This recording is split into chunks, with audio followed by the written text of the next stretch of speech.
You're slowly remembering who you were in a past life, before this one began.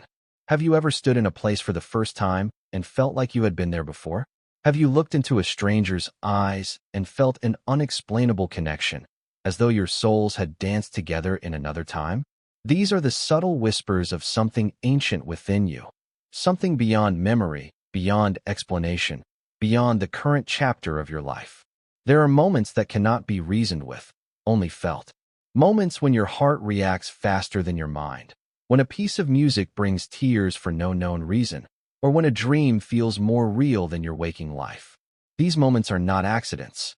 They are echoes, echoes of a life you once lived. You are not just the body you wear or the name you've been given in this lifetime.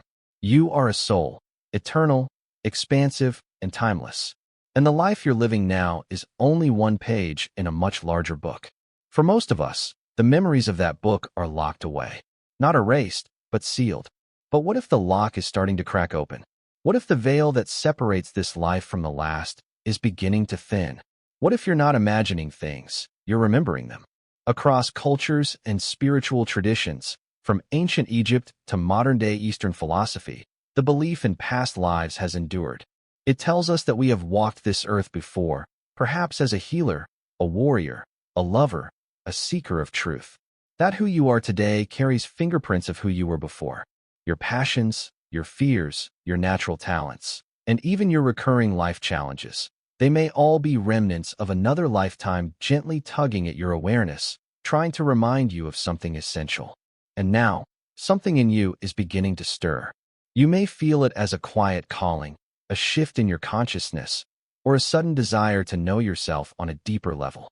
You may not yet have all the answers, but you sense that something sacred is unfolding. You're not just living this life, you are starting to remember. This speech is not about convincing you to believe in reincarnation. It is about validating the silent truth already whispering inside you. It's about opening the door to deeper understanding, not just of your past, but of your purpose. Because the more you remember who you were, the more clearly you will see why you are here. So if you've ever wondered why you feel older than your years, why your soul feels restless, like it's waiting for something forgotten, or why certain paths seem familiar even though you've never walked them before, then stay with me. This journey is yours. And perhaps, as we walk through it together, you'll begin to see that remembering who you were is the key to becoming who you were always meant to be. The subtle clues of a forgotten life. There are truths so quiet, so delicate, that they do not arrive with thunder. They come like a feather falling in a still room, barely noticed unless you're listening. And one of those truths is this: your soul remembers, even if your mind doesn't. Even if the noise of this world has buried it beneath deadlines, distractions, and doubts. Deep beneath the surface, there are fragments of you that don't belong to this life. They pulse through your intuition. They linger in your dreams. They awaken in your silence. And if you listen closely enough, they begin to speak. Think back to your childhood. Were there places you were inexplicably drawn to, even though you had never been there? Languages that felt oddly familiar, even if you never studied them? Stories or time periods in history that gave you chills, not from fear, but from a recognition you couldn't explain? Those aren't coincidences. They're hints, gentle nudges from something older than your current identity. The child you were hadn't yet forgotten what the world later told you to abandon. As we grow older, we are taught to live only through what can be seen, measured, or explained. But the soul does not thrive in boxes. It thrives in mystery, in memory, in meaning. And sometimes, it leaks through the cracks. Many people carry an inner tension they cannot name. A feeling that something is missing, that they are not fully awake in the life they're living. They chase success, relationships, and even spirituality, hoping it will scratch the itch that lives deep inside. But what if that tension is your soul trying to remind you of who you were? What if the ache isn't for something new, but something ancient? Something you once were, something you once knew, something you once lived. You may notice you're drawn to certain cultures, symbols, or teachings with inexplicable depth. Maybe you've always felt a natural affinity for healing, for leadership, for creating beauty, or even for suffering that doesn't belong to this lifetime. You may be afraid of water, but have never drowned. You may carry a compassion that seems larger than anything you've been taught. These are echoes, echoes of a life that still breathes beneath your skin. The past is not behind you in a straight line. It's folded into the present. It lives in your instincts, your reactions, your affinities, and your aversions. And then there are the dreams. Not all dreams, but the ones that feel like more than imagination. Dreams that are too vivid, too emotional, too precise. They often carry you into lands you've never walked, into stories that don't belong to your waking self, but feel deeply personal. Perhaps you've seen your face in another body. Perhaps you've watched your own death. Perhaps you've woken up with the feeling of having said goodbye to someone you don't consciously know. Dreams are doors, and sometimes they open to the past. But even outside of dreams, the signs continue. That strange feeling of déjà vu, when time folds in on itself and you're sure, absolutely sure, you've lived this moment before. That gut feeling when meeting someone new, and yet feeling like you're continuing a conversation started long ago. The energy of a place that overwhelms you. The tears that come without reason. These are not random occurrences.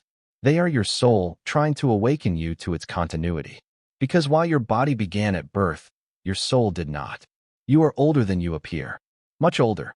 Now, it's important to understand that not everyone remembers all at once. For some, the remembering is sudden, a dream that shakes them, a vision during meditation, a moment of clarity they can't explain. For others, it's slower. Like puzzle pieces drifting toward each other in the dark. One moment leads to another. One insight opens a door. One question leads to a lifetime of seeking. There is no right way to remember. There is only the readiness. And if you are here, listening to these words, it means a part of you is ready. But why does the remembering matter? Isn't it enough to live in the now?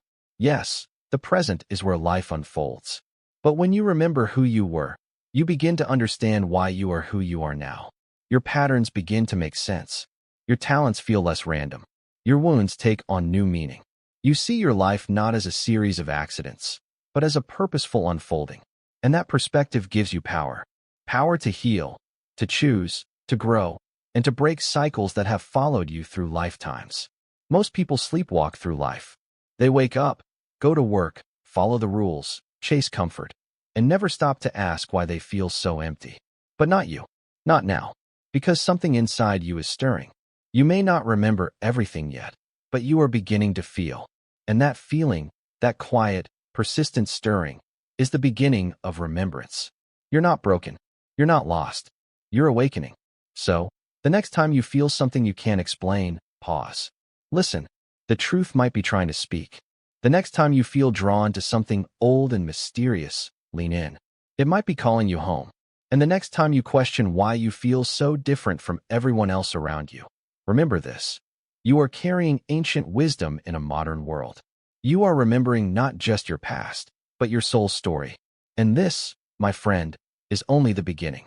The soul never forgets, only you do. We live in a world that teaches us to forget. From the moment we are born, we are given a name, an identity, a culture, and a story. We are told who we are before we ever have a chance to remember who we were. The slate is wiped clean, they say. A new life, a new beginning. But the soul doesn't work that way. The soul doesn't forget.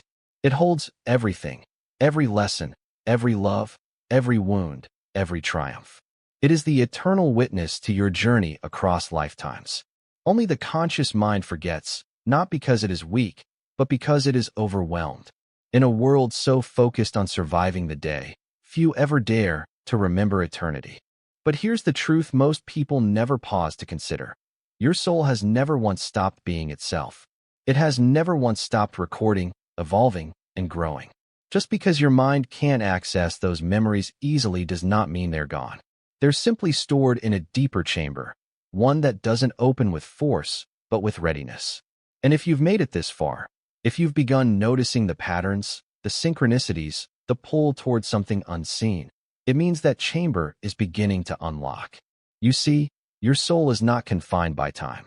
It doesn't see life as a straight line from beginning to end. It moves in spirals, in cycles, in rhythms. What seems like a coincidence in this lifetime may actually be the echo of something unresolved in another. That strange fear you've carried since childhood, of abandonment, of fire, of silence, may not come from this life's experiences. It may be residue. a soul memory that has followed you, waiting to be seen, felt, and healed. This is why you don't need to believe in past lives to be affected by them. Whether you remember or not, the soul's history plays out in your current reality. It affects your relationships, your reactions, your instincts. You may find yourself attracted to the same types of people again and again, not out of chance, but because your soul is trying to complete something left undone. You may carry an unshakable purpose or passion, not because you suddenly discovered it, but because it's been with you for centuries. What seems new is often ancient. What feels urgent is often karmic. So what does it mean when you start to remember? It means your soul has determined you are ready. Ready to heal what was wounded long ago. Ready to reconnect with the power you once held. Ready to stop repeating the same cycles and begin a new chapter, consciously, intentionally. When remembering begins, it doesn't always come as grand visions or mystical dreams. Sometimes, it comes as a gentle knowing, a quiet voice inside that says, "I've done this before." A sense of déjà vu that feels more like a message than a glitch. A feeling that your soul is older than your age, because it is. And what you remember may not always be pleasant. Sometimes, what rises to the surface are the shadows, the guilt, the grief, the moments when you betrayed yourself or others. But even these are gifts. Because once you see them, you can transform them. You are not meant to be haunted by the past. You are meant to be liberated by it. The soul does not bring memories to light to punish you. It brings them forward so you can choose differently, with wisdom, with awareness, with compassion. In truth, your soul has been guiding you all along. That recurring dream, that unusual interest in ancient civilizations or obscure spiritual paths, that pull towards certain symbols or rituals you've never studied. These are not random. They are clues. Breadcrumbs left along your path to help you find your way back to yourself. The more you follow them, the clearer your inner landscape becomes. The more you trust them, the more they reveal. But here is the part that changes everything. Once you begin to remember, life itself transforms. The small things begin to carry weight. You stop asking, "Why is this happening to me?" and begin asking, "What is this trying to teach me?" You start to recognize the people around you, not just as strangers or acquaintances, but as souls you may have danced with before. Lovers from another life, rivals from another era, family members from a different form. And suddenly, forgiveness becomes possible. Healing becomes sacred. Purpose becomes inevitable. You realize that your life is not accidental. It is beautifully orchestrated. Every challenge you've faced was not a punishment, but a curriculum designed by your own soul. Every loss you've endured was not a failure, but a door to deeper remembrance. Every moment of longing was your inner being calling you home, not to a place, but to a truth. And that truth is this: you are not broken. You are not incomplete. You are remembering. You are reuniting with a self that has been walking beside you all along, waiting patiently for you to turn inward, to look not just at the world outside, but the universe within. So when the world tells you to move on, to forget, to silence the questions, you must do the opposite. You must lean in. You must get still. You must listen, not just with your ears, but with your spirit. Because what you're seeking isn't out there. It's already inside you. The soul never forgets. Only you do. But now, you're beginning to remember. Why you forgot, and why you're remembering now.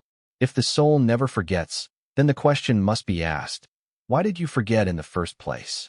Why would something as eternal as your spirit, carrying lifetimes of knowledge and experience, allow itself to enter this world without memory? Why would it choose amnesia? The answer is not as simple as punishment or divine oversight. It is, in truth, a sacred design. To be born into a new life is to walk into a sacred classroom, one where the curriculum is written by the soul, but the mind must rediscover it. If you were to remember everything all at once, the pain, the victories, the regrets, the betrayals, the love lost and found, it would be overwhelming. Like trying to drink the ocean in one breath. You wouldn't be able to function. You wouldn't be able to experience this life for what it is: a fresh start, a new journey, an opportunity to choose differently. Forgetting is protection. It gives you space. Space to feel, to explore, to grow without the heaviness of 1,000 past lives pressing down on your chest. It allows the child to be innocent, to learn language, trust, curiosity, not weighed down by the karmic contracts they've carried before. Forgetting offers a chance to meet old souls with new eyes, to fall in love again as if for the first time, to forgive without history clouding the heart. But this forgetting is not permanent. It was never meant to be. It is a veil, not a wall. And when the soul determines that the time has come, that the vessel is ready, that the spirit within has matured, the veil begins to lift. And that time is now. You are remembering not by accident, but by evolution. You've reached a point in your spiritual journey where amnesia no longer serves you. The questions you've been asking, the restlessness that keeps you awake at night, the moments of strange clarity that seem to come from nowhere, these are the signs. The signs that your soul is calling you to integrate more of your truth. You no longer need to live small. You no longer need to pretend that this life is all there is. Think of it like this. Your past lives are not meant to trap you. They're meant to empower you. You are not returning to them in order to dwell in the past, but to reclaim the parts of yourself that have always been yours. The courage of a warrior, the wisdom of a healer, the tenderness of a mother, the clarity of a seeker. These qualities didn't vanish when your last body died. They simply went dormant, waiting to be remembered, waiting for you to be strong enough to carry them into this life with consciousness. But you might wonder, why now? Why is this awakening happening in this era, this lifetime, this version of yourself? Because the world is shifting. The veil is thinning not just for you, but for many. We are in a collective moment of remembrance, a time when more and more souls are waking up to their true nature, not just as individuals, but as beings part of something far larger, more ancient, and more divine than we've been led to believe. The forgetting was part of the journey, but the remembering is part of the return. Return to what? Return to self. Return to soul. Return to the mission you agreed upon before you were born. You didn't come here to play small. You didn't come here to be confused and lost forever. You came here with purpose. But to live that purpose fully, you have to wake up. And part of waking up is recognizing that the strange pull in your chest, the unexplained connections, the sudden fears, the repeating dreams, they are not random. They are reminders, clues, messages from a deeper part of you, trying to help you put the pieces together. Yes, forgetting was necessary. But now, remembering is liberation. And with remembering comes responsibility. When you know who you once were, when you recall the mistakes, the wisdom, the power you once held, you must then ask, what will I do differently now? How will I carry this knowledge? Will I let it make me bitter? Or will I let it make me better? The soul doesn't reveal your past to trap you in nostalgia. It reveals it to help you rise into your destiny. You are not here to repeat cycles forever. You are here to transcend them. So if you feel like the past is knocking on your soul's door, open it. Welcome it. Sit with it. Don't rush to define every image, every emotion, every flicker of memory. Simply be present with the feeling of remembrance. Let it teach you. Let it guide you. And most of all, let it transform you. This is not about knowing every detail of who you were. It's about allowing who you were to strengthen who you are becoming. Because in truth, the forgetting never erased your essence. It only dimmed the light. And now, that light is returning. Your soul has waited a long time for this moment. The moment when the student becomes the seeker. When the dreamer becomes the awakened. When the forgotten becomes the found. You are not late. You are right on time. And everything you need to remember has already been written within you. Now, all you have to do is listen. When you remember who you were, life will never be the same. Something extraordinary begins to happen when you start to remember. Not just flashes of who you once were, not just fragments of a forgotten story, but a deeper knowing. A feeling that rises not from the mind, but from the soul itself. And once that knowing anchors into your being, something fundamental within you shifts. Life will never feel the same again, because you are no longer the same. Before the remembering, you walked through life half awake. You moved through routines, believed in limits, settled for stories that were never truly yours. You believed you were small, that you were random, that your life was just a series of disconnected events. But now, the fog has begun to clear. You're starting to realize that everything, every relationship, every challenge, every inexplicable longing was never random. It was sacred design. All of it was part of the unfolding. All of it was pointing you back to you. When you remember who you were, you stop chasing things outside of you for validation. You begin to understand that power was never meant to be given away, that clarity was never meant to be found in others' approval.